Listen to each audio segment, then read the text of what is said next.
اور بے شمار ان جگہوں پر جہاں ہماری خوشیاں ختم ہونے والی تھی، وہ خوشیاں ختم ہو کر تلخیاں پیدا ہونے والی تھی، وہ تلخیاں دب جائے گی اور خوشی واپس آ جائے گی۔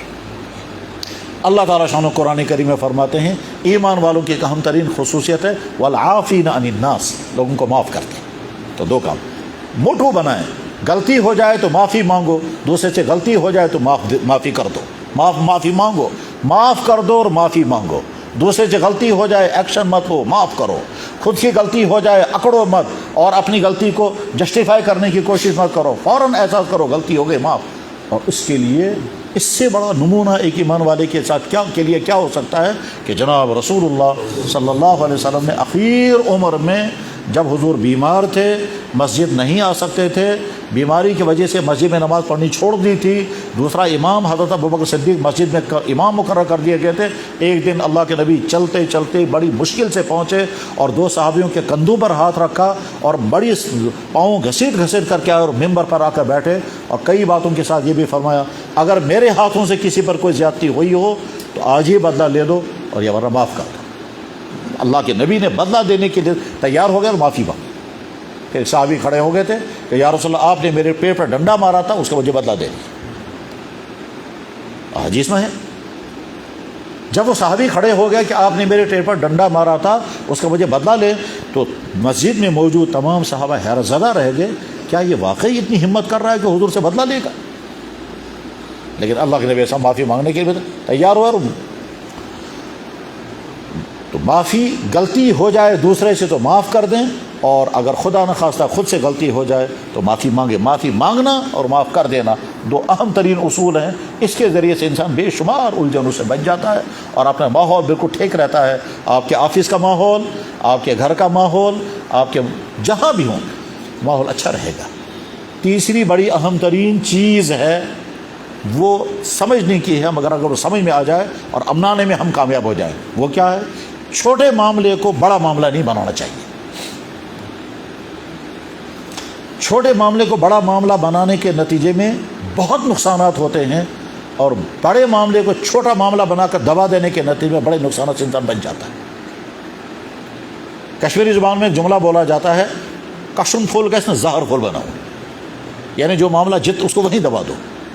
اگر ہم اس کو سمجھنے میں اور عملانے میں کامیاب ہو گئے تو جناب والا بے شمار الجھنوں سے بچ جائیں گے۔ میں اس کی بس ایک مثال عرض کرتا ہوں، تفصیل کا وقت نہیں ہے، میں مثال بتاتا ہوں۔ جناب رسول اللہ صلی اللہ علیہ وسلم مدینہ سے آئے مکہ مکرمہ عمرہ کرنے کے لیے۔ حالات وہ تھے کہ مکے والوں کے ساتھ جنگ چل رہی تھی، جنگ بند نہیں ہوئی تھی۔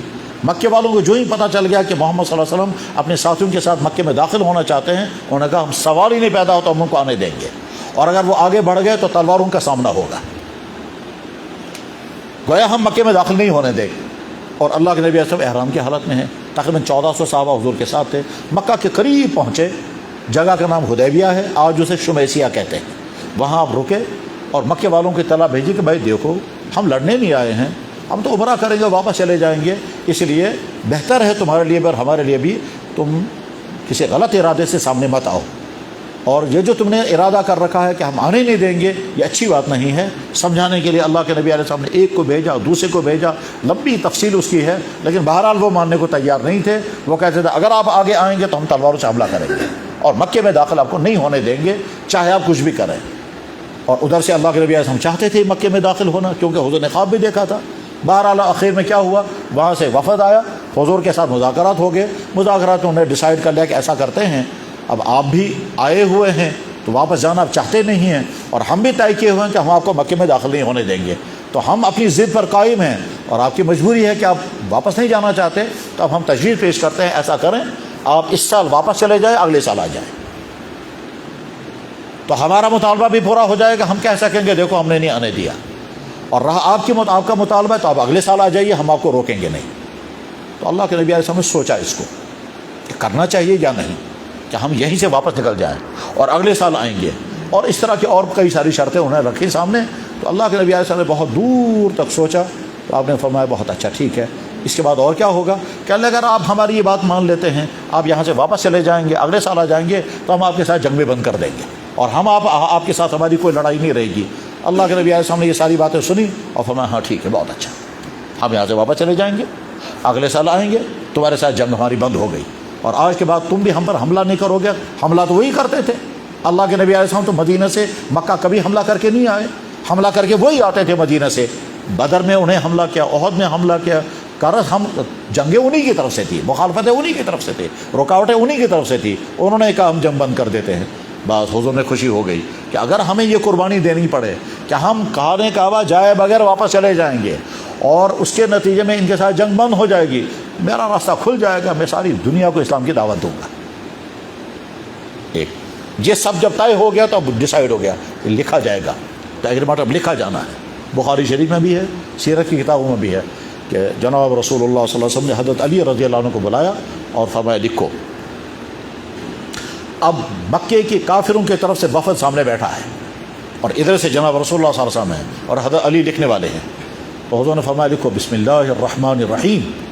انہوں نے فوراً اعتراض کیا، یہ کیا لکھا آپ نے، بسم اللہ الرحمن الرحیم؟ ہم نہیں مانتے بسم اللہ، آپ وہی لکھیں جو آج تک ہم لکھا کرتے تھے اپنی تحریروں میں، ہمارے ڈاکومنٹس میں ہمارے دستاویز میں جو لکھا جاتا تھا وہی لکھیں، یہ نہیں۔ تو اللہ کے نبی نے فرمایا ٹھیک ہے صاحب وہی لکھیں گے، چلو لکھو وہی بسم اللہم۔ اس کے بعد پھر اللہ کے نبی صلی اللہ علیہ وسلم نے فرمایا لکھو آگے ھذا ما قاضاہ محمد الرسول اللہ، یہ فیصلہ کر رہے ہیں محمد الرسول اللہ۔ تو صحابی نے کہا یہ کیا لکھا آپ نے رسول اللہ، ہم تو آپ کا رسول اللہ نہیں مانتے۔ اللہ کے نبی نے فرمایا میں تو رسول اللہ ہوں۔ اس نے کہا ہم تو نہیں مانتے آپ کا رسول اللہ، جھگڑا تو اسی پر ہے، اگر آپ نے رسول اللہ مٹا دیا تو ٹھیک، اور اگر نہیں تو ہمارا ایگریمنٹ ختم، ہم نہیں کریں گے معاہدہ۔ اب اگر جناب رسول اللہ صلی اللہ علیہ وسلم فرماتے رسول اللہ لکھا جائے گا چاہے کچھ بھی ہو، وہ کہتے ہیں ہم نہیں مانیں گے پھر معاہدہ نہیں ہوگا، پھر چاہے کچھ بھی ہو، تو وہ اپنی اکڑ پر آتے، اور اللہ کے نبی علیہ السلام اگر فرماتے رسول اللہ نہیں مٹایا جائے گا، اللہ نے تو مجھے بنایا یہ رسول، تم نہ مانو تب کیا ہوگا، اس لیے مجھے رسول اللہ رہے گا، یہ نہیں مٹے گا چاہے کچھ بھی ہو جائے۔ وہ کہتے ہیں ہم بھی ایگریمنٹ نہیں کریں چاہے کچھ بھی ہو جائے، پھر کیا ہوتا آگے یا تو حضور آگے نکلتے تو جنگ ہو جاتی، اور نہ جانے کتنے صحابہ احرام کی حالت میں لڑ بھی نہیں سکتے تھے وہ، کیونکہ احرام کی حالت میں مکھی نہیں مار سکتے، بال نہیں اکھاڑ سکتے، تو جنگ کیسے کریں گے، تو کر نہیں سکتے تھے۔ اس ایسی صورت میں اللہ کے نبی نے فرمایا حضرت علی سے علی مٹا دو رسول اللہ۔ انہوں نے کہا یا رسول اللہ میں تو نہیں مٹا سکتا، یہ لا امحوک ابدا، یا صاحب میں اپنے ہاتھ سے نہیں مٹا سکتا یہ۔ اب اگر اللہ کے نبی علیہ السلام اس کو پوائنٹ آف پرسٹیج بناتے، مسئلہ وقار بنا دیتے، تو نتیجہ کیا ہوتا، وہ اگلی تاریخ جو بننے والی تھی وہ اگلی تاریخ نہیں بن سکتی تھی۔ اللہ کے نبی علیہ السلام نے فرمایا ٹھیک ہے رسول اللہ مٹاتے ہیں۔ آپ نے اپنے ہاتھ سے کراس لگایا اور نیچے پھر لکھا ھذا ما قاضاہ محمد ابن عبداللہ، یہ فیصلہ کر رہے ہیں محمد ابن عبداللہ، رسول اللہ کا لفظ کاٹ دیا، اور اس کے بعد ایگریمنٹ ہو گیا، دستخط ہو گئے، اور صحابہ کو بڑا مشکل ہو گیا اس وقت۔ اس کے بعد حضور واپس تشریف لے گئے اس ایگریمنٹ کے نتیجے میں، ٹھیک ہے، یہ واپس پہنچ گئے تو تاریخ ایک دم بدل گئی۔ کیا تاریخ بدل گئی؟ مدینے جاتے ہی آپ نے دنیا کے تمام بڑے بڑے بادشاہوں کو اسلام قبول کرنے کی دعوت دی، جو ہو ہی نہیں سکتی تھی اس سے پہلے۔ نمبر 2، عرب کے تمام قبائل میں اسلام قبول کرنے کے لیے وفود روانہ ہو گئے۔ نمبر 3، حضور کے مقابلے میں خطرناک دشمن تھا جس کو یہاں سے ہیلپ ملنے والا تھا مکے والوں کی طرف سے، ٹھیک ہے، مکے والوں کے ساتھ ایگریمنٹ ہو گیا، وہ کچھ نہیں کر سکتے تھے، اب جنگ بند ہو گئی۔ وہ دوسرا دشمن جو تھا وہ انتظار میں رہا، وہاں سے ہدف آئے گی مدد آئے گی، وہ آئی نہیں، ٹھیک ہے، نتیجہ ہوا وہ دشمن بھی ختم ہو گیا، وہ تھا خیبر کی یہودی۔ تو مدینہ 2 طاقتوں کے بیچ میں تھا، ادھر مکہ ہے ادھر خیبر ہے، یہ دونوں مل کر کے اس سے پہلے حملہ کر چکے تھے، آئندہ بھی خطرہ تھا۔ اللہ کے نبی نے دور اندیشی اختیار کر کے ان کے ساتھ ایگریمنٹ کر لیا، معاہدہ ہو گیا، یہ باقی رہ گئے۔ اس کے بعد جب خیبر پر حملہ ہوا ہے تو مکے والے ان کی کوئی مدد نہ کر سکے۔ کیوں نہیں کر سکے؟ کیونکہ حضور نے ان کے ساتھ معاہدہ کر لیا تھا اور ان کی چاہتوں کے مطابق معاہدہ کر لیا تھا۔ نتیجہ کیا ہوا؟ 2 سال گزر گئے، 2 سال گزر گئے، ایک تو عالمی سطح پر محمد رسول اللہ کا نام آ گیا، دوسرے عرب کے قبائل میں اسلام پھیل گیا، 2 سال گزر گئے۔ اس وقت صرف 1,500 مسلمان آپ کے ساتھ تھے، 2 سال کے بعد 10,000 مسلمان جماعت تیار ہو گئی، اور مکہ بڑی آسانی کے ساتھ حضور کے قبضے میں آ گیا۔ اس وقت اعلان ہو گیا، وہ جو دستخط وہاں ہوئے تھے اس دن فتح کا فیصلہ ہو گیا تھا۔ دستخط کس پر ہوئے تھے؟ محمد رسول اللہ کو کاٹ کر کے پھر دستخط ہوئے۔ اب اگر اللہ کے نبی علیہ السلام اس وقت فرماتے ہیں رسول اللہ کا لفظ نہیں کٹے گا، بس لہذا کبھی بھی چھوٹے مسئلے کو پوائنٹ آف پرسٹیج نہیں بنانا چاہیے۔ اور اگر آدمی کو سمجھ میں آ گیا، اس وقت ہمارے لیے آپشن 2 ہیں، ایک آپشن یہ ہے اور اس کے نتائج کیا نکلیں گے، دوسرا آپشن یہ ہے، اس کے نتائج کیا نکلیں گے، اور آپشن کو سوچ کر کے پھر یہ والا آپشن جو ہے یہ جذبات ہے، یہ جو ہے غصے کا آپشن ہے، اس میں احتجاج ہے، یہ چھوڑ کر کے یہ والا آپشن اختیار کرنا چاہیے، اس میں لیکن اپنے آپ پر چھری چلانی پڑے گی۔ اگر یہ گر سمجھ میں آ گیا اور زندگی میں اس اصول کو اپنانے میں کی صلاحیت ہو گئی تو بے شمار الجھنوں سے بچ جائے۔ ٹھیک، تو 3 اصول ہو گئے، غلطی ہو جائے تو معافی مانگیں، غلطی ہو جائے تو معاف کر دیں، کسی کو یہاں سے تکلیف نہ پہنچائیں، 3 اصول۔ اور چوتھا اصول یہ ہے کہ چھوٹے مسئلے کو بڑا مسئلہ کبھی نہیں بنانا چاہیے، چھوٹے مسئلے کو بڑا مسئلہ کبھی نہیں بنانا چاہیے۔ کبھی کبھی چھوٹے مسئلے کے نتیجے میں چھوٹے مسئلے کو بڑا بناتے ہیں تو گھر تباہ ہو جاتا ہے، اور کبھی بہت بڑے مسئلے کو انسان دبا دیتا ہے تو بہت بڑا فتنہ ختم ہو جاتا ہے۔ اگر یہ اصول زندگی میں اپنائے گئے تو جناب والا زندگی خوشیوں سے گزر گی اور بہت سارے الجھنوں سے انسان بچنے میں کامیاب ہوگا۔ اللہ تعالیٰ ان کو سمجھنے کی توفیق عطا فرمائے اور عملانے کی توفیق عطا فرمائے۔ بس اس کے بعد پھر میں ایک بات اور عرض کرنا چاہتا ہوں۔ حضرات، ہمارے پڑھے لکھے بھائیوں میں جہاں ان کی پڑھائی لکھائی کی وجہ سے بڑی عقل مندی کی باتیں سننے کو ملتی ہیں، اور کبھی کبھی نہایت ہی نامناسب اور غلط باتیں بھی سننے کو ملتی ہے، لیکن ہوتا ہے یہ پڑھے لکھے انسانوں سے۔ ان غلط باتوں میں سے ایک بہت ہی عجیب بات جو سوسائٹی میں پھیلی ہوئی ہے وہ ہے آئی تھنک۔ بس آئی تھنک، یہ آئی تھنک بہت ساری جگہوں پر تو صحیح ہے، لیکن جب اسلام میں کرنے لگتا ہے نا انسان آئی تھنک اور آئی تھنک، یہ کبھی کبھی جہالت ہوتی ہے۔ ٹھیک، جناب والا میڈیکل میں آپ کبھی نہیں کریں گے آئی تھنک، قانون کی دنیا میں کبھی نہیں کریں گے آئی تھنک، اور انجینئرنگ کی دنیا میں کبھی نہیں کریں گے آئی تھنک، سائنس کی دنیا میں کبھی نہیں۔ اور جب اسلام آتا ہے تو جناب آئی تھنک میں سمجھتا ہوں یوں ہونا چاہیے، تو آپ سمجھتے ہیں یوں ہونا چاہیے۔ نہیں، اسلام ہر انسان کی عقل کے تابع نہیں ہے۔ بے شمار انسان سمجھتے ہیں اسلام یہ ہوگا، اور ہوتی ہے وہ اپنی سوچ ان کی۔ میں سمجھتا ہوں یہ ہوگا، بھائی آپ سمجھتے ہیں یہ آپ کی سوچ ہے، ضروری نہیں ہے کہ اسلام وہی ہوگا۔ یا آئی تھنک بعد میں بولنا چاہیے، پہلے یہ سمجھنا چاہیے کہ اسلامی قانون ہے خود کیا ہے۔ اس اسلامی قانون کے پیچھے ریزن بھی ہوتا ہے، عقل بھی ہوتی ہے، سوچ بھی ہوتی ہے، سوسائٹی پر نظر بھی ہوتی ہے، وہ ساری چیزیں ہوتی ہیں۔ یہ آئی تھنک کہہ کر کے انسان تجویزیں پاس کرتا ہے، یوں ہونا چاہیے، یوں ہونا چاہیے، یوں ہونا چاہیے، وہ تجویزیں انسان کے اپنے پاس ہی رہتی ہیں۔ اس لیے کم سے کم باقی فیلڈوں میں آپ کہتے رہے ہیں آئی تھنک، لیکن اسلام کے فیلڈ میں آئی تھنک نہیں بولنا چاہیے۔ کیوں نہیں بولنا چاہیے؟ آئی تھنک آپ کی تھنکنگ کیا ہے؟ آپ کی تھنک ہوگی آپ کے اپنے فیلڈ میں۔ اور واقعتاً جو بہت سمجھدار انسان ہوتے ہیں وہ کبھی آئی تھنک نہیں کرتے، وہ سوچتے ہیں کہ صاحب میرا فیلڈ یہ ہے، اس میں تو میں اتھارٹی ہوں، لیکن یہ دوسرا فیلڈ ہے، اس بارے میں تو میں آنکھ بند کر کے پوچھوں گا اسلام کیا کہتا ہے۔ سیم اسی طرح سے جس طرح سے اگر کوئی انسان بیمار ہو جائے تو آنکھ بند کر کے ڈاکٹر کو کہتا ہے صاحب جو آپ بتائیں گے وہاں آئی تھنک نہیں کرتا۔ اور اگر کوئی قانونی معاملہ ہوگا تو وہاں چپ چاپ جو ہے وکیل صاحب سے اور قانون کے ماہر سے پوچھے گا قانون اس بارے میں کیا ہے، وہاں آئی تھنک نہیں کرتا۔ بے شمار مسئلے ایسے ہیں کہ انسان کی سوچ کچھ اور ہے اور اسلام کچھ اور ہے۔ اور جب اسلام کے اس سوچ، اسلام کے اس فیصلے کے بارے میں جب تحقیق معلوم کی جاتی ہے اور پتہ چلتا ہے اس کے پیچھے ریزن کیا ہے، تو انسان کی آئی تھنک وہی رہ جاتی ہے۔ ایک دفعہ ایک صاحب آئے، کہنے لگا صاحب میں سمجھتا ہوں۔ میں نے کہا آپ کیوں کہتے ہیں میں سمجھتا ہوں؟ آپ کی سمجھ کیا ہے؟ آپ کی سمجھ آپ کے لیے بڑی قیمتی ہوگی، میرے لیے تو نہیں ہے۔ اور میں کہوں گا میں سمجھتا ہوں، آپ کہیں گے میں سمجھتا ہوں، تو اسلام کس چیز کی سمجھ کی رعایت کرتا رہے گا؟ انسانوں کی سمجھ، انسانوں کی سوچیں اپنے جذبات کی پیداوار ہوتی ہیں۔ جیسے انسان کی معلومات اور جیسے انسان کے جذبات ہوتے ہیں ویسے انسان کی سمجھ بھی ہوتی ہے۔ یورپ کے لوگ کیا سمجھتے ہیں؟ قانون بن رہے ہیں نا ہومو سیکسولیٹی کے، قانون بن رہے ہیں نا لیسبینزم کے، وہ کہتے ہیں ہم یہی سمجھتے ہیں، تو ان کی سمجھ ان کے لیے مبارک ہو۔ گویا ایک ایسی سوچ، ایک ایسی سمجھ ہے جو جانوروں میں بھی نہیں مگر سمجھ رہے ہیں، اور وہ آپ کو کہیں گے تم بیکورڈ ہو، اپنے آپ کو کہیں گے وہ فارورڈ ہے اور ماڈرن ہے، تو سوچ ان کی یہ ہے۔ جانور میل اور فیمیل آپس میں ملیں گے، اس کے بعد ایک تیسرا جانور پیدا ہوگا۔ یہ تیسرا جانور میل والے کو ملے گا کہ فیمیل والے کو ملے گا؟ ایک سوال ہے۔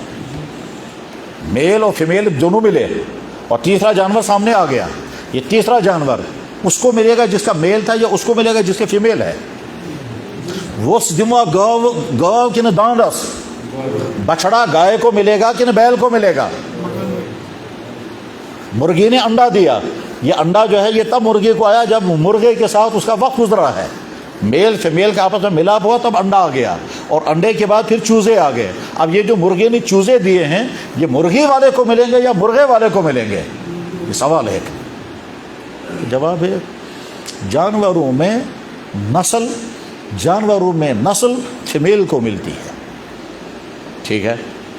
بیل اور گائے کا ملاپ ہوا، اس کے نتیجے میں گائے کو بچڑا بھی آ گیا اور دودھ بھی آ گیا، ٹھیک ہے نا؟ یہ دودھ اور بچڑا میل والے کو ملے گا فیمیل والے کو ملے گا؟ فیمیل والے کو ملے گا، ٹھیک ہے نا؟ اب اگر کوئی آگے کہے گا آئی تھنک کہ مرد اور عورت کا طلاق ہو گئی، بچہ کس کو ملے گا؟ کس کو ملنا چاہیے؟ آئی تھنک کا مطلب ہے بیوی کو۔ میں سمجھتا ہوں جیسے وہاں فیمیل والے کو ملا اسی طرح سے، تو جواب آئے گا بالکل نہیں، بچہ ملے گا باپ کو۔ اب کہے گا یہ تو بڑا ظلم ہے، جب وہاں اس کو تو یہاں بھی اسی کو ملنا چاہیے۔ اب وہ کہے گا ساری محنت ماں نے برداشت کی، 9 مہینے پیٹ میں اسی نے پالا، دودھ اسی نے پلایا، قربانی اسی کی لگی، مرد نے تو تھوڑی دیر اپنا وقت گزارا اور اس کے بعد یہ ساری پریشانی ماں نے، تو یہ بچہ آپ یہ پھل دے رہے ہیں، آپ اس کو جس کو کوئی محنت نہیں لگی ملنا چاہیے اسے جس کو ساری محنت لگی۔ تو آئی تھنک تو یہی کہہ رہا ہے۔ تو جواب آئے گا کہ نہیں، اب اگلی زندگی جو اس بچے کی ذمہ داریوں کی ذمہ داری ہے، اس ذمہ داری کا تقاضا ہے کہ باپ کے کندھے پر یہ ذمہ داری ڈالی جائے، ماں کے کندھے پر یہ نہیں، کیونکہ یہ ماں بیچاری واپس آ رہی ہے اپنے میکے والوں کو ایک اور لے کر کے، اس لیے اسلام یہ کہتا ہے کہ بچہ باپ کے حوالے کر دو اور ذمہ داری باپ کے کندھوں پر ڈال دو۔ البتہ ماں کی شفقتوں کا تقاضا یہ کہ ماں کو بچے کو رکھنے اور اپنے ساتھ رکھنے کا حق ہے، خرچے سارے باپ کو، جو ہی بالغ ہونے کے قریب ہوگا تو بچہ باپ کے حوالے کر دیا جائے، ورنہ یہ ماں بیچاری لٹک جائے گی اسے بچے کے ساتھ۔ تو غرض یہ کہ میں جو عرض کرنا چاہ رہا ہوں وہ یہ کہ اسلام کے ہر مسئلے کے پیچھے ریزن ہوتا ہے، یا اللہ کا فیصلہ یا نبی کا فیصلہ عقل کے مطابق انسانی جان کے تحفظ کے ارادے سے۔ حلال جانور کو جب اللہ نے حلال کر دیا تو ایک آدمی کہتا ہے آئی تھنک جب حلال ہو گیا تو اس کا خون بھی حلال ہے، تو جواب آئے گا کہ نہیں، وہ کہے گا نہیں جب دودھ اس کا حلال ہے تو خون بھی حلال ہونا چاہیے، جواب آئے گا بالکل نہیں، خون حرام ہے۔ اب آپ کے آئی تھنک نہیں چلے گا، وہاں اسلام سے پوچھیں گے، قرآن کہتا ہے خون حرام ہے، اور اب سمجھ میں نہیں آیا تو اب آج کا میڈیکل کہتا ہے کہ خون انسان کے ڈائجسٹو سسٹم کے لیے زہر ہے، انسان خون ڈائجسٹ نہیں کر سکتا، اس لیے پہلے ہم نے حرام کر دیا۔ تو انسان کی آئی تھنک وہاں نہیں چلتی، وہاں تو اللہ کا فیصلہ چلتا ہے، اور اللہ کا فیصلہ انسان کی صحت اور اس کے مزاج کی رعایت کے مطابق ہوتا ہے۔ بہرحال میں جو عرض کرنا چاہ رہا ہوں وہ یہ، ایمان والے کا مزاج ہونا چاہیے، اگر یہ دین کا حکم ہے تو سر آنکھوں پر، ٹھیک ہے، دین کا حکم مان کر پھر غور کریں یار اس میں فائدے کیا کیا ہیں، تب نئے فائدے نظر آ جائیں گے، کیونکہ اسلام کے کسی بھی حکم میں فائدے نہ ہوں ایسا ہو ہی نہیں سکتا۔ اسلام نے کسی چیز کو حرام کیا اور بلا وجہ حرام کیا ایسا کبھی نہیں ہو سکتا۔ جتنی چیزیں اسلام نے حرام کی ہیں اس میں بہت فائدے ہوں گے تب، تو اس لیے حرام، بہت نقصانات ہوں گے اس لیے حرام کر دیا، اور جن چیزوں کا اللہ نے حکم دیا اس میں فائدے ہوں گے اس لیے اس چیز کا حکم دیا گیا۔ کبھی کبھی سمجھ میں آتے ہیں، کبھی سمجھ میں نہیں آتے ہیں، اور کبھی بہت دیر کے بعد سمجھ میں آتے ہیں، بہت دیر کے بعد۔ امام ابو حنیفہ رحمہ اللہ تعالیٰ سے ایک آدمی نے پوچھا کہ عقل بڑی ہے یا خدا کا فیصلہ؟ امام صاحب نے اللہ کا فیصلہ کہتا، مجھے لگتا ہے تم اپنی عقل کو آگے رکھتے ہو۔ انہوں نے کہا بالکل نہیں، ہماری عقل آگے کیسے ہو سکتی ہے؟ پھر امام صاحب نے کہا ذرا ایک بات بتائیے، ایک آدمی مر گیا، اس کی پراپرٹی ہے، ایک بیٹا ہے اور ایک بیٹی ہے، پراپرٹی زیادہ کس کو ملنی چاہیے؟ دیکھیے بیٹا کما سکتا ہے، مزدوری کر سکتا ہے، گھر کے باہر پھر سکتا ہے، وہ باڈی کے اعتبار سے زیادہ مضبوط ہے، اور اس کے مقابلے میں بیٹی کمزور ہے، وہ پردے والی ہے، وہ باہر کہاں پھرے گی؟ لہذا پراپرٹی زیادہ کس کو ملنی چاہیے؟ عقل کیا کہتی ہے؟ انہوں نے کہا عقل یہ کہتی ہے کہ بیٹی کو زیادہ ملنا چاہیے، بیٹے کو کم ملنا چاہیے۔ کہا لگا جی ہاں آپ کی عقل یہی کہتی ہے، میری عقل کہتی ہے بیٹے کو زیادہ ملنا چاہیے۔ اس نے کہا کیسے؟ کہا ایسے، اس بیٹی کے کندھوں پر کسی کی بھی ذمہ داری نہیں ہے، اس کی اپنی ذمہ داری دوسروں کے کندھوں پر ہے۔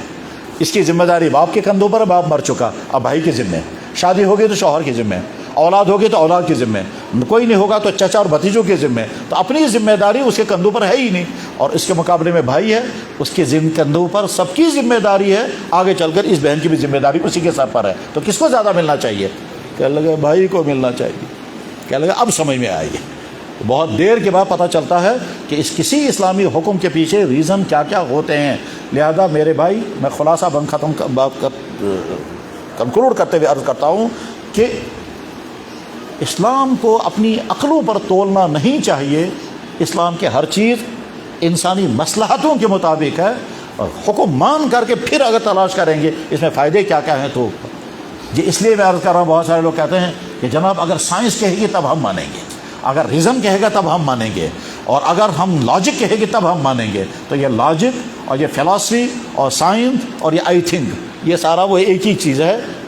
مومن کا مزاج یہ ہے، اللہ اور اللہ کا حکم۔ اللہ تعالیٰ فرماتے ہیں وما فلا وربک، قسم ہے تیرے رب کی، اللہ حضور کو فرما رہے قسم ہے تیرے رب کی، لا یؤمنون، کوئی آدمی مومن ہو ہی نہیں سکتا تب تک جب تک اس کا مزاج یہ بنے کہ جو ہی اللہ اور اللہ کے نبی کا فیصلہ آ جائے وہ کہ گئے سر آنکھوں پر، اور دل سے مان لے، دل میں بھی کوئی تنگی محسوس نہ کرے۔ فلا وربک لا یؤمنون حتی یحکموک فیما شجر بینہم، دو آدمیوں کے درمیان ڈسپیوٹ ہے، یہ چاہتا ہے میرے حق میں فیصلہ، یہ چاہتا ہے میرے حق میں فیصلہ، فیصلہ کرنے والے نے کہا اسلام اس کے حق میں فیصلہ کر رہا ہے، یہ کہنا سر آنکھوں پر تسلیم ہے، اگر میرا اسلام اس کو دے رہا ہے تو مجھے تسلیم ہے، اور دل سے مجھے تسلیم ہے، تب سمجھا جائے گا یہ ایمان ہے۔ فلا وربک، قسم آپ کے رب کی، یہ مومن ہو ہی نہیں سکتے تب تک جب تک آپ کسی چیز کے بارے میں فیصلہ کر لیں اور وہ تسلیم کر لیں اور دل میں کوئی تنگی محسوس نہ کریں۔ اور دوسرے کا اللہ تعالیٰ فرماتے ہیں انما کان قول المؤمنین اذا دعوا الی اللہ ورسولہ لیحکم بینہم ان یقولوا سمعنا واطعنا، ایمان والے کے مزاج تو یہ ہے، اس سے کہا جاتا ہے آؤ تمہیں اللہ کا فیصلہ ہم سناتے ہیں، وہ کہتا ہے سر آنکھوں پر، اللہ اور رسول کا فیصلہ میرے مفاد کے خلاف، میری چاہت کے خلاف، میری شوق کے خلاف، میری تمناؤں کے خلاف، میری عقل اور ریزن کے خلاف ہو، مجھے تسلیم ہے کیونکہ میں بندہ ہوں۔ اللہ ہمیں ایسا ہی بندہ بننا نصیب فرمائے۔